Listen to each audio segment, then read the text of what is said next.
Ayo, siapa di sini yang suka makan gula? Kita semua pasti sudah tahu gula kan?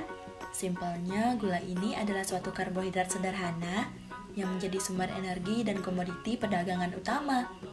Gula ini sendiri kalau umumnya sih terbuat dari tebu, tapi ada juga yang dibuat dari bahan lainnya seperti kelapa, aren, dan lontar. Nah guys, kali ini kita akan mengintip proses pembuatan dari gula ini. Sebelum itu, jangan lupa subscribe, like, komen, dan share ya guys, agar kalian tidak ketinggalan info-info menarik dan menambah wawasan kalian.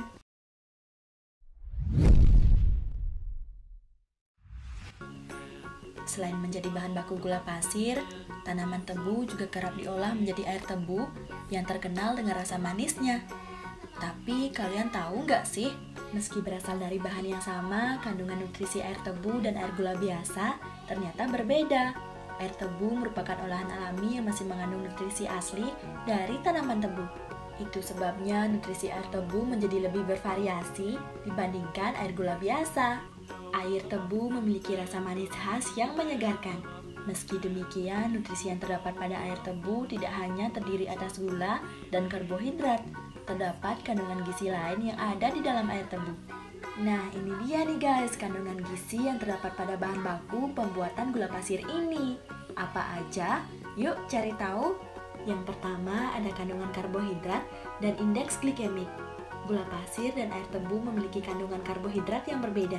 Gula pasir terdiri atas sukrosa, sementara air tebu terdiri atas glukosa dan fruktosa. Perbedaan ini juga berpengaruh terhadap indeks glikemik keduanya. Indeks glikemik adalah ukuran untuk menunjukkan seberapa cepat karbohidrat dalam makanan diubah menjadi gula darah.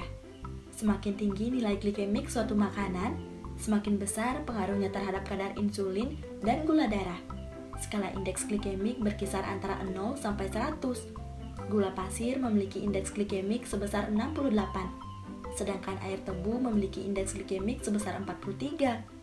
Nilai ini tergolong rendah sehingga relatif lebih menyehatkan. Kandungan yang kedua ada gula dan kalori.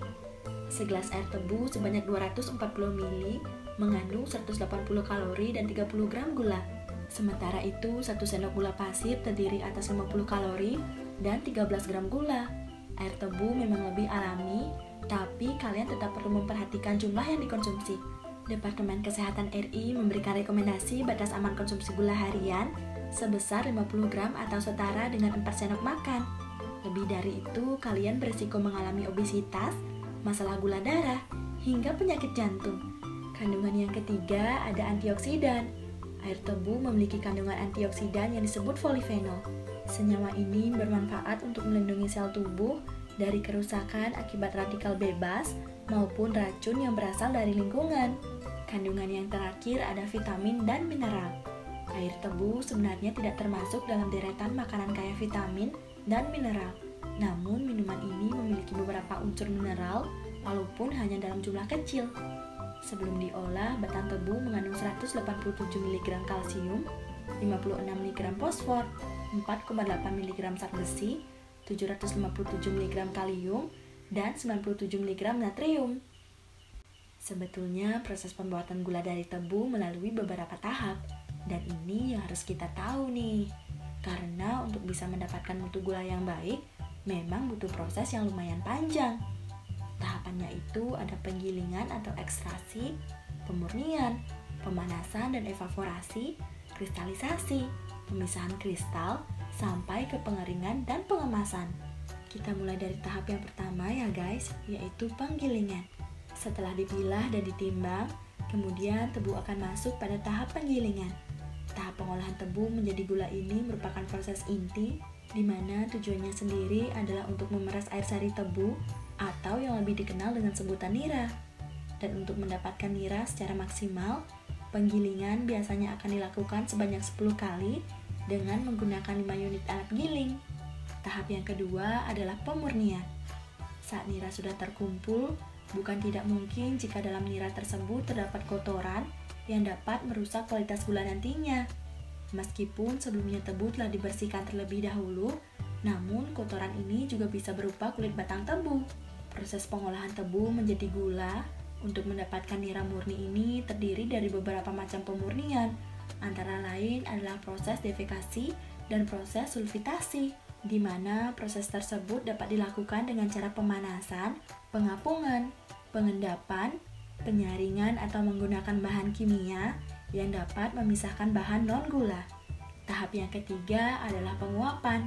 Jika bahan gula sudah steril, maka selanjutnya bahan gula dipindahkan pada alat penguapan, di mana proses ini bertujuan untuk membuat nira yang tadinya masih dalam bentuk encer menjadi lebih kental dan memudahkan proses pengkristalan. Penguapan nira sendiri dilakukan dengan temperatur 65 sampai 110 derajat Celcius. Tahap keempat adalah kristalisasi. Saat nira telah melalui proses penguapan dan terbentuk nira kental, kemudian masuk ke tahap pengkristalan. Pada tahap ini, gula akan terpisah dari kotoran yang belum terpisah di tahap sebelumnya. Selain itu, kristal gula juga akan dibedakan atau disortir sesuai dengan kualitasnya, seperti kristal dengan kemurnian tingkat 1 hingga kristal dengan kemurnian tingkat 4. Tahap yang kelima adalah pemisahan atau putaran. Meskipun sudah diambil kristalnya, namun proses pengolahan tebu menjadi gula tidak cukup sampai di sini saja. Selanjutnya, kristal yang sudah didapatkan tadi akan masuk pada tahap putaran atau pemisahan. Pada tahap ini akan dilakukan pemisahan kristal dengan larutan yang biasanya masih menempel pada kristal. Tahap yang keenam adalah pengeringan dan pengemasan. Masuk pada proses pengolahan tebu menjadi gula terakhir, yaitu pengeringan dan pendinginan gula yang sudah terpisah dari larutannya.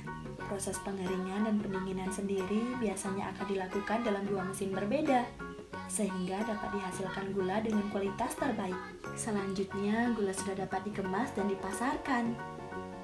Rasa manis memang identik dengan gula. Tak hanya orang dewasa, anak-anak pun menyukai rasa manis dari gula ini, guys. Kalian gimana? Tapi kalian tahu gak sih, selain enak, gula juga punya berbagai manfaat untuk tubuh. Penasaran? Yuk cari tahu. Manfaatnya yang pertama adalah memberi energi instan. Ketika gula masuk ke dalam darah, gula diubah menjadi glukosa yang diserap oleh sel-sel tubuh dan menghasilkan energi. Beberapa olahragawan membawa sugar cube di kantungnya jika sewaktu-waktu memerlukan energi secara cepat. Manfaat yang kedua adalah menaikkan tekanan darah. Orang yang memiliki tekanan darah rendah terkadang mengalami blackout atau keadaan hampir pingsan. Jika hal ini terjadi, segera konsumsi gula, misalnya dalam bentuk sugar cube atau minuman manis, agar tekanan darah dapat naik dengan cepat. Manfaat yang selanjutnya adalah mengatasi depresi. Gula dapat menjadi obat instan untuk depresi karena rasa manisnya bisa membuat kita menjadi bahagia. Tak heran kan saat sedih atau marah, obat paling manjur adalah coklat dan dessert. Manfaat gula yang terakhir adalah menyehatkan kulit.